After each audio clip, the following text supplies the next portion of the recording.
Hey guys, welcome to a very special episode of Off the Cuff. I am unsure what episode this is. I believe we're on episode 18 or 19. If you caught our last video with Mr. Christopher Corey, where we discussed, basically how the watch accentuates who you are as a person and the stories that you can tell. That is currently up on our website. But today I have something really interesting and special for you. I have my good friend here, Alex, and Alex has been a client for a couple years and a friend for even longer than that. So I wanted to do something special and get him on a video and get him talking about what he likes about watches, what he likes about the industry, where he sees it going, how he incorporates this stuff into his daily life, and just a little bit about working with us and how that experience has been for him. So Alex, if you want to introduce yourself, tell us a little bit about what you do. What's up? Hi, I am Alex. So I've known Nick for about what? 4 years now. 4 years. I bought my first watch from him back in 2020. It was a Tudor steel and gold, Black Bay steel and gold. The Black Bay steel and gold. So none unlike what you're wearing today. Not what I'm wearing today. This nice bronze, right? Bronze color. That is the Tudor bronze. Yeah, yes. Really nice. Goes well, a little bit well with my outfit right now, but still, Yeah. So I am a chef by day. I work at a Michelin star restaurant here in New York City. One of the biggest things for chefs is we like watches. We always have to know what time it is. No time to look at the clock. Got to look at our wrist, see what time it is, and just keep going with the rest of our day and work. So, yeah, I like nice things. Interesting you say that, because I feel like chefs especially would have an aversion to watches, just because you're on your feet all the time, you're walking around, you're banging into things, pots, pans, sides of counters. Everyone's always super stressed out about the getting those death dives on those watches. You hit it on a doorknob. So it's interesting that you say that. Would you say that your love for watches came before you really started as a chef, or was it just something whereas all your friends were getting into watches, and now you've kind of decided to make that jump? Well, I would say the depending on, yes, watches, you're wearing them in a kitchen, they're gonna get smashed around, they're gonna get dirty, you're gonna get food and grease all over it, they're gonna get scratched up. More or less of like myself, a sous chef, or like a more higher level position as a chef, your executive chefs, your corporate chefs, we'll have nice watches on. We're not really getting down in the knit and grit of running around doing the day-to-day. We're more of a manager supervisor role and running the restaurant and making sure it's what our owners want. I got into watches long time ago. I was like 16, even earlier than 16. I want to say maybe like 15. I was like 14 or 15. It's pretty old now. Yeah, I'm 29. I was like 14 or 15. Walked into a Rolex AD, and I had the opportunity to buy a Submariner Bluesy for retail back in 2014. It was like 8.7. Yeah. It was like 8.7, like 8,700, and I had the money, and I was like, I really want this. I did not buy it. Full regret. Yeah, it's one of those things where I think watches in recent years have really picked up speed as people not only see them as good collector's items, but you got people like me who really want to turn a career into buying and selling luxury watches. And you look at something like the Hawk, which we were just talking about, the Hawk. I'm sorry. It's hard for me to pronounce this stuff as I'm focused on talking to you guys here. But the green Submariner, the money watch, as you say, when it first came out, it was not a lot of hype around the watch. Everyone thought it was ugly. Everyone thought you could go and you could pick up watches like that super cheap. They were stocking the shelves, and then in recent years, I would say probably around when I started, about 2019, 2020, just my luck, of course, is when COVID hit, and people saw them more as investments and stores of value, and admittedly so. He's 29, I'm in my late 20s as well, and we finally started to look at these things. I mean, understandably, in the early 2010s, when I was 12, 13, 14, I didn't really care about watches. I saw them as cool little, things like that. They were very hard to kind of wrap my head around, spending this much money on an item. So, yeah, when kind of, not, I wouldn't say catastrophe, but when big world problems happen, they tend to be like almost like a shit hits the fan investment, I would say. During COVID, I think I think watches in general, whether someone told me this once. They said whether you're in a desert in Egypt or a big city like Chicago, people understand Rolex. People understand physical assets. And it's not like a car. It's not like a home where it's going to depreciate.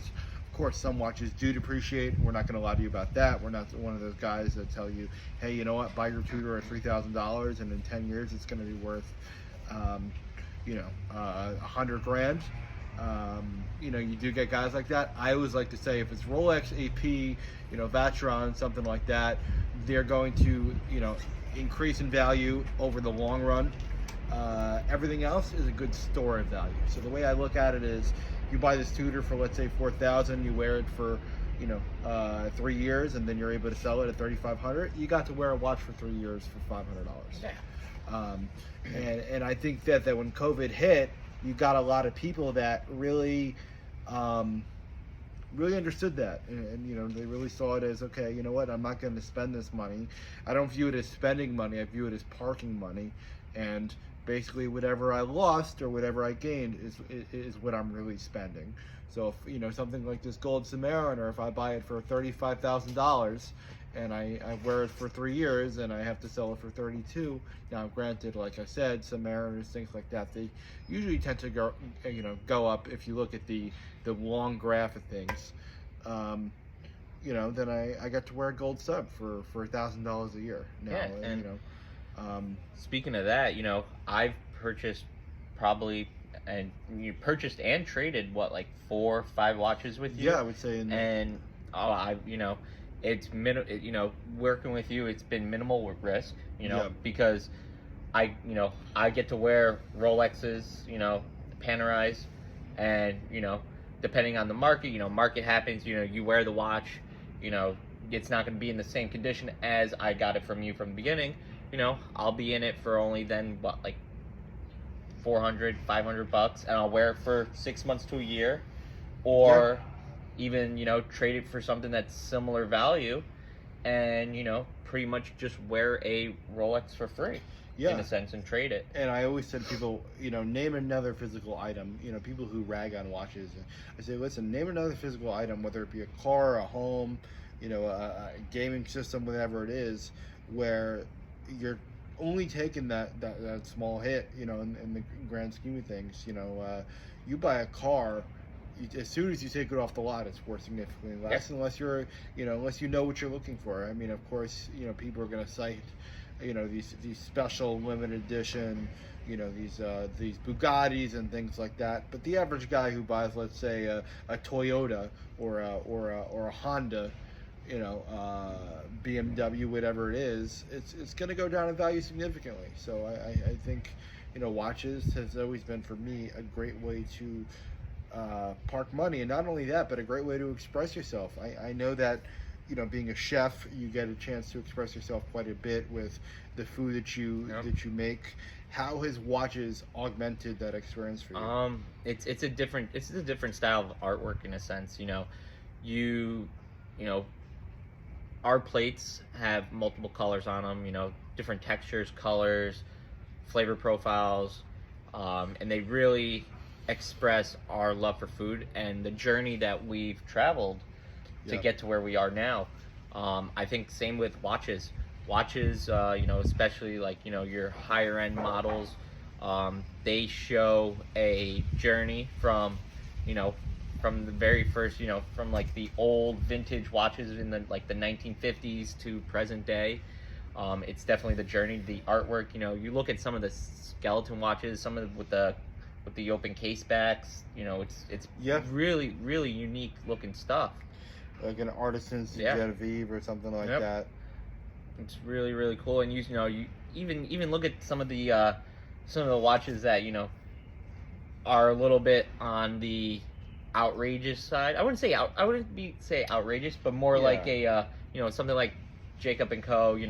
Those that RM Smiley you were telling us about. One of my Grail watch. If anybody ever wants to send it to me, the RM Smiley. We'll leave an email in our description, just in case you want to. Just I'll leave my Venmo, and you can send me every person can send me $1. Yeah. Those are a different style of artwork as well. I would have to say, just by the use of different types of gems and diamonds, different cuts, the way it hits the light right, get that sparkle effect. But also one thing that I like telling all my cooks and people that I work with, if you want to cook good, you also got to look good, and a nice watch will make you look good. It's one of those things. It's why we name our company Tailored Timepieces. And granted, this is casual Friday for me right now, so we're not wearing a suit. This is very spur of the moment and very off the cuff fashion. But the way you present yourself is so important, and it doesn't have to be in some crazy RM or some crazy, Patek. Just, hey, listen, here's my Tudor, here's my Omega. I take care of it when it needs a service. I take it in for a service. And that's how people judge you. And as much as people want to say, especially in this world, I don't believe in that, and I think nobody should be judged. I'm sorry, that's not the so if you're gonna be judged, you might as well do everything you can to be a light that you can shine on other people, and be that example of somebody who nowadays people want to be taken seriously, and what way to show that you're serious is with have a nice watch, dress in a nice suit and everything. And people then will realize, like, hey, this person means business. I do think there's a dark side to that, though. You do get a lot of people, especially in our age range, that think that because they have a nice watch, they're a better person, or they're a more complete and more virtuous person. I mean, have you seen that a lot in? I know you work a lot in Michelin star restaurants. Have you seen a lot of that behavior? Let's say in a Michelin star restaurant where you have somebody who will walk in and say, "Well, I work at 11 Madison Park. I work at the time." But it's mostly towards it's the guests that most guests that come in. They want to. They're like, "Hey, I work here. Oh, I'm a regular. I'm here all the time. I spent that. They'll constantly say like, oh, I spent thousands of dollars here, so I plan on getting treated very, very well. Or hey, why didn't they send us a round of drinks or this and that? And you'll see that they all have APs on. They'll all have Rolexes on. Really nice suits, but arrogance sometimes. Yeah. Much. And I mean. All I know is, through our course of our friendship, how hard you work to get to the status that you're at. How do you handle those stressors? Because I know for us, in the watch industry, you've always got to be, on the ball of, what the buy price for everything is, what's the sell price for everything is, having really top tier customer service to make sure that you are available to those clients at all times. How do you handle those stresses? And then also as an added second question, what do you like to see when you're looking for a watch where you're like, okay, this guy, I feel comfortable buying the watch from this guy, he seems to handle things. So for your first question, how do I handle stuff? It's hospitality. Hospitality is you providing, you're not providing a service, so it's not kind of like customer service where you're providing a service. Hi, you order food from me, I give you food. It's hospitality. I provide a experience. So everything is linked to a certain experience where you come in, you're celebrating your anniversary, you're celebrating a first date, you're going on a first date, birthdays, family reunion, someone you haven't seen in like 10 years, or you just you just did something great for your business and you want to reward yourself. As a chef, as somebody in the hospitality industry, it's our job to make you have the best time of your life, and make sure that your experience is everything that you hoped for. So guests, we just try to provide the best for them. As for your second question, how do I go about getting my watches? Even if I don't buy a watch from you or something, I always ask for your consulting for sure. But I always look for reputable people. I want to make sure that when I do my due diligence, I look through your Facebook. Nick, your Facebook is super professional. Everything is professional about you. You're always on the phone talking to you. Every time I'm with him, he's always talking to his clients, talking to everybody he's working with. I think that's something. You're providing a hospitality service. Yeah. Well, it's interesting. I always said that when I got into this business, you would see so many guys that they sell Alex a watch and they say, Alex, here's your tutor. Come bother me in 3 months when you want something else. And for me, it was so important to be like, no, man, like send me a picture of the strap you just got. Send me a picture of, you have, you just, I had a gentleman who just had a baby, actually, believe it or not. His grandson was born the same day that, as my birthday. And he said, hey, like I want to watch to celebrate this day. And that was a super cool experience for me. I feel like the experiential version of, in that, journey that so many people go on when they buy watches has been, I wouldn't say tainted, but definitely diluted by the current market, in the sense that there's not some great, super awesome experience that it used to be. In some senses, yes, but I think that going in and talking to someone like me as like a personal concierge, or even, going into Rolex and they give you that champagne, they give you that experience. I got that a couple of weeks ago. I had to get my Rolex, the clasp tightened up a little bit, and you're like coffee, champagne, And I think that buying a watch online, not really having any point of contact before going through that purchase, is doing a disservice to everyone who's looking for a watch, who wants to create that experience. I mean, just to play on words here, I know that you've had of course good experiences with in your career as a chef, and you've had some negative experiences. Let's focus about the good stuff. Yeah, of course, for sure. Absolutely. The negative stuff is takes a toll on you. Absolutely, yeah. I mean, what when it says it leaves a good taste in your mouth, for no pun intended, what's something that you feel like the watch industry has gone perhaps in the right direction, and you kind of see that change and you go, hey, this wasn't something that that I saw as the norm or the standard a couple years ago, but now that it's kind of settled, and I've been in this industry as a collector and a buyer for a while, it's something that I really hope to see more of.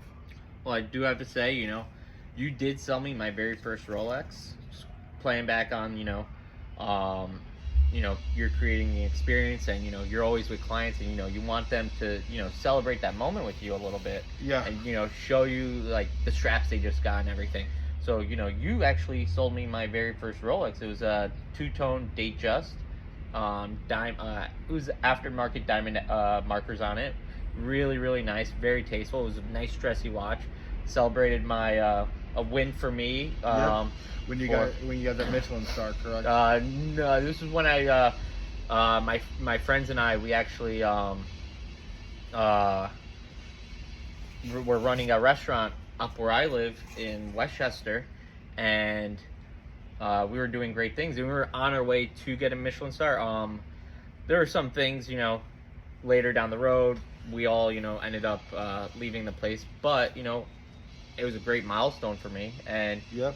we were doing something we were very proud of. I wanted to celebrate. Finally took the dive and purchased my first Rolex from you. Yeah. Now that's interesting. Let's dive into that Michelin star experience for a while. I know, from being friends with you and talking to you for quite a bit, you always said that, correct me if I'm wrong, Michelin star is like, well, if it's got one Michelin star, the food is great. If it's got two Michelin stars, the service is great. Yep. What to you is a 3 Michelin star experience when you buy a watch? So far, 3 Michelin star experience. Options. I come to, you're sitting with me right now. I come to you and I tell you, hey, this is what I'm looking for. This is my budget. And, I tell you, figure out the rest, pretty much. Yeah. Now, and, what you do is your 3 Michelin star experience for me is, you find, you have the knowledge of what watches are, right for me. You figure out, hey, this one's a little bit out of your budget, but, I think you give me options, price range options, color options, straps, bracelet, everything that I could ever hope for, you give me, and you give me the options, so I'm not, crushed knowing that, hey, let's say the AP that I want is actually 10K out of my budget instead of, at my budget. You give me alternatives. You work with me like, hey, let's, trade up this watch and, give me a different option on, paying, as far as like, cash plus a trade-in, things like that. We do a lot of, we work with credit cards, we work with crypto. I think interestingly enough, I think that's the power of the secondary market is you get guys that, maybe they come in and they say, well, I really like this Panerai, but it's, $29,000 retail. Yeah. And I say, hey man, what if I can get you that watch for 18 grand?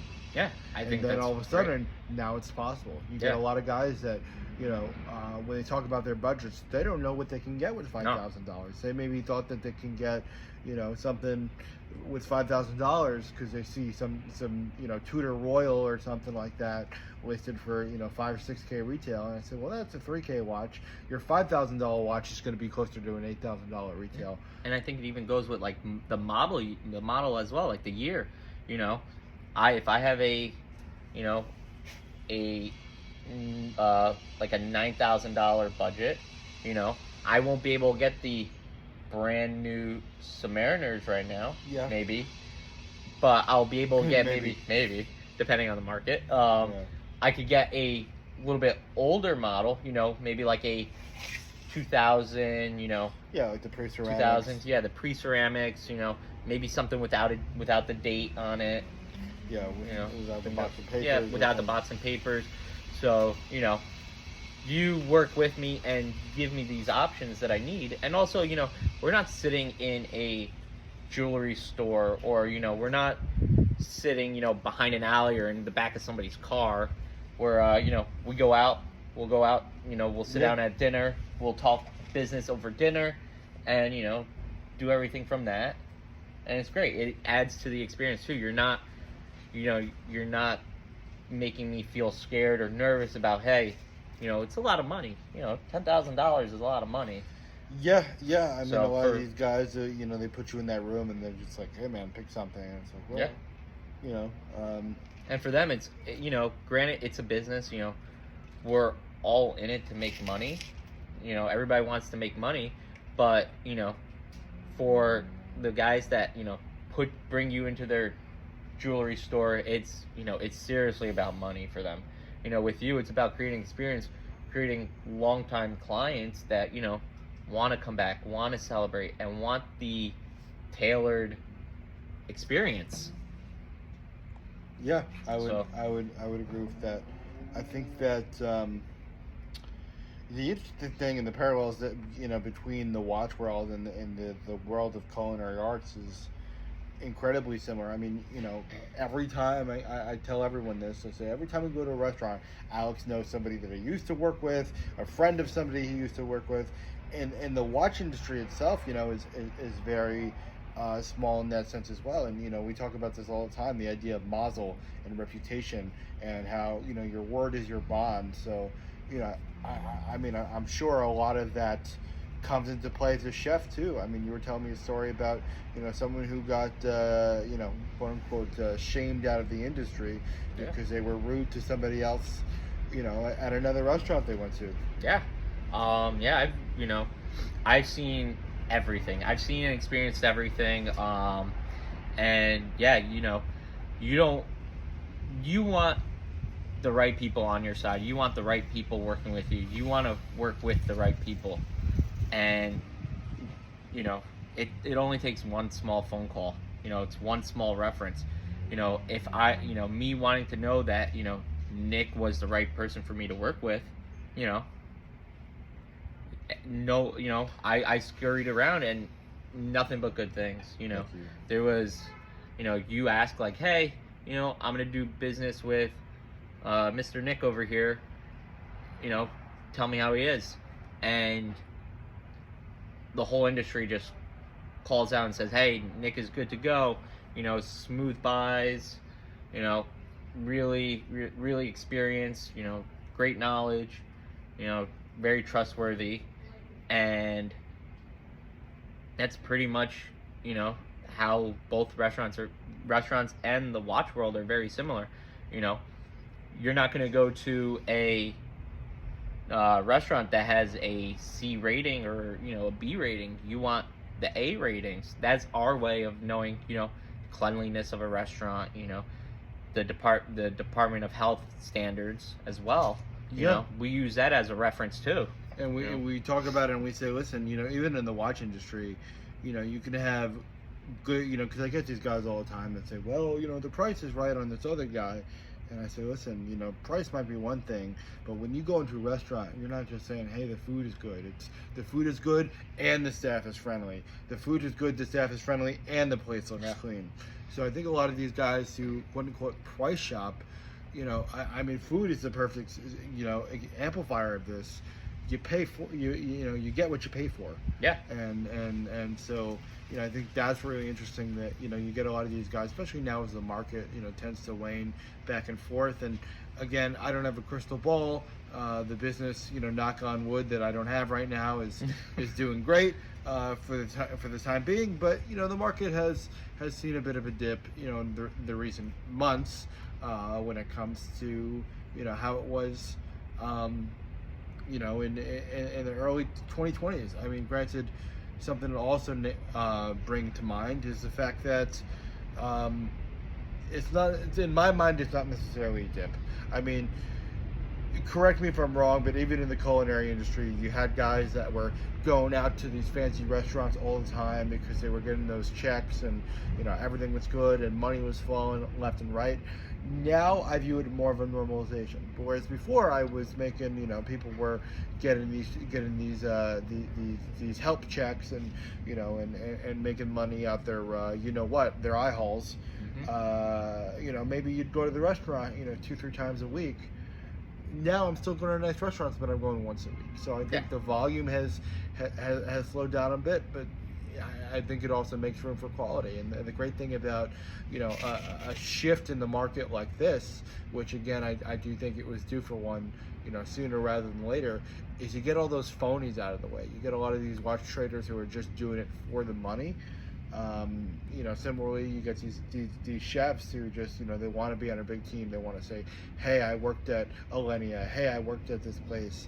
And I think when your character really shines is like, hey man, I know you love it at 11 Madison Park, but we're we're closing up shop for a little bit, and you got to find somewhere else to cook for a little while. So that's exactly what happened to me. You know, during COVID, right before COVID, I was working at 11 Madison Park, and we ended up having it closed. So I'm like, all right, you know what?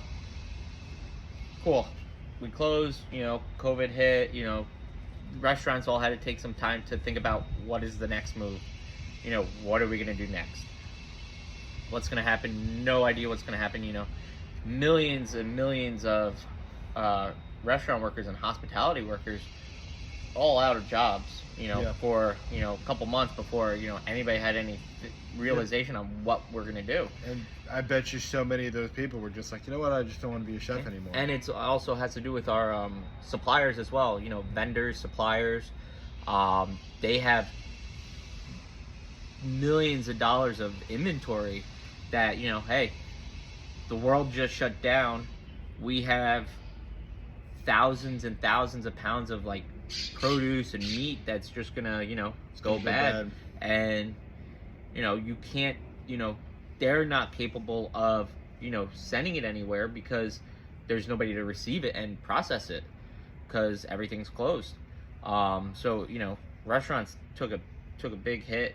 The whole industry took a big hit, but we bounced back, and I think it's looking better than ever. Yeah. The industry has gotten a lot nicer. Yeah, and I think it's also gotten rid of those people who are maybe just cooking for the cloud of saying, Yeah. Oh, I'm a chef. Oh, I want to do this. You get those people the people who stick around, even in the watch industry now, or the people who love, the service industry, who love working with people. Those guys that just want to make a quick couple $100 on a Rolex flip. Those guys kind of fall, to the wayside there. So I think in a sense, I think this shift has been, important and instrumental in really shaking out the bad actors of the industry. Which again, we're not going to name names, but you and I have known a couple. You could see it as also like let's say sushi restaurants. I think sushi restaurants are a great way to really like show the actual idea of what we're talking about. Every you go to a sushi restaurant, all the rolls are the same, all the slices of nigiri, sashimi, the rolls, the hand rolls, everything. Every restaurant is exactly the same. To be honest, all those restaurants get the fish from the same place. Everybody gets the same style of food. It's all seasoned the exact same way. There might be a small little tweak here and there, but for real, it's all the same. And it's now like, who's selling it for more money? Who's selling it cheaper, to make the money? And then, you go into these more Michelin star places that are, serving a 21-course omakase for $1,000 a person. And that's when you get to, your level of experiences now of, hey, I'm getting really nice fish and sushi at a, a higher price point. Yeah. Because, the fish is now higher grade, it's getting, into a level of, hey, I bought this fish at an auction for, let's say $500,000 in Japan, and I had it sent over. Yeah, it's funny, when I went to Japan, I did go to the fish markets there, and that was a really unique experience. By the way, great watches over there in Japan as well, but I think that people in this economy have really forgotten about that. It's like, listen, you can go to Wegmans and get sushi for $10, or you can go to omakase and get some delicious sushi. And I think my message, not only to watches, everyone in the watch industry. I think my message not only to dealers, but not only to buyers, but to also dealers would be, hey, I see so often when these guys come in and they don't have Rolex money, they don't have Patek money, they don't have AP money, they're kind of pushed to the wayside. Yeah. And my mindset is, listen, you don't know, kind of what you were saying, like, every piece of sushi is the same. Everything's it's all uniform, and I think that people really have to create uniform treatment and experience in the watch industry if we are to thrive as a service business, and say, hey, listen, I get it. You're only buying a $2,000 Breitling, but I'm going to treat you the same, of course, with little tweaks here and there to personalize the experience. But I'll treat you the same as someone who's going to buy this gold sub right now. I could go. Let's say you're the you have a sushi restaurant. I'm going to go into your sushi restaurant. I have no problem. Let's say all the fish is the same. From all these other sushi restaurants, I have no problem going into your restaurant and spending the more extra money for it, because I know, the sushi are the watches. The sushi is the watches. Every restaurant, every AD has Rolexes. Every Torno has Rolexes, but I could just go buy a watch at their premium, and that's it. While going with you, I could get that Rolex, get that Breitling, but know that, hey, I'm spending all this money, but I'm also getting that level of experience. They're cleaning your plates every time you put the sushi down on the plate. After you take that bite and you take it, they bring a brand new plate. Because I see these guys that post watches online, and it's like, here's the watch on my hairy wrist, here are my dirty fingernails, and like my shirt's off, and I'm like right outside my bathroom, and I'm always like, presentation, it really matters. Yes, 100% presentation. Are you using I see your light box that you use, and your pictures are really nice. Everything's clear, and it's also some of these watch guys are posting pictures from that are not even crisp and clear. I'll see a watch and I'll look at it, and then I'll ask the seller, I'm like, hey, can you send me more pictures? And then it'll be like, yeah. And then the pictures are a little bit blurry. The scratch on the main picture isn't there because the quality of photos off and everything. It's not good, because it's also it brings a level of deception to you. And I think trust is very important, and especially in the food industry, where I'm literally physically consuming the stuff that you got to know that the food's cooked to the right temperature. I'm not gonna give you like salmonella. Don't worry, Nick. You're still alive. That cookie dough, though, you might be worth it. So I guess my last question before we wrap up today is your dream watch. I know you mentioned that RM. Yeah. What do you like about that RM so much? And what's your... So for me, my Grail watch, my dream watch, it's something that is a statement piece. Something that will someone will look at me and be like, hey, he worked really hard to get to it. This is he put the time and devotion into whatever he's doing to get to where he is. I also like, I like food, I like art, I like things that really, had that time and effort put into making the watch. That RM Smiley, it's really cool. Also brings me back to like, it's unique, it's unique. It's almost like a, it's a smiley face, the pineapple, it's almost like a kid style watch, but you're having a stressful day. It's like, oh, Smiley. Yeah. Most people would be like, oh, I'm having a stressful day. It's okay. I have an RM on my wrist. Yeah, but I could wear that watch on a daily basis. I could also wear it with a suit. It's one of those watches that yes, it's a fuck you type of money watch, because it's going for like $3 million. Yeah. But you could wear it any time of day. It will go with anything pretty much. Or the RM what is it, Jackie Chan with the dragon on it, and that's an interesting that's piece. A nice you have one a very too. Unique taste. Yeah, I do. I like watches like that. It's like my knives. My knives, those watches have personality to it, I want to say. Yeah. Just like the knives I use in the kitchen. They're all Japanese traditional knives. Some of them are custom made with crazy color handles. It shows my personality. Someone who's I wouldn't say out there, but somebody who, isn't angry. Someone who has, happiness to them, Yeah. the colors. Yeah. Yeah, because I think especially in this industry, both our industries, it's so easy to really get bogged down with the stresses of everybody wanting what they want, and the fast-paced environment of stuff. But I think that having a physical reminder of like, hey, like, we're good, Yeah.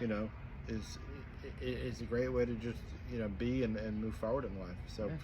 Again, Alex, I really appreciate your time here today as we sit and chat a little bit. I appreciate the kind words as always, and the friendship. I mean, it's been great to hang out, and the years that we've been friends, and we'll get you that smiley one day, my friend. Yeah. And also one last thing, the first day I met you, I actually drove down to Nick's house to actually pick up the watch and give him the money, which is, not something you would do for everybody. Yeah. First day I feel special. Yeah, I drove all the way down to his house.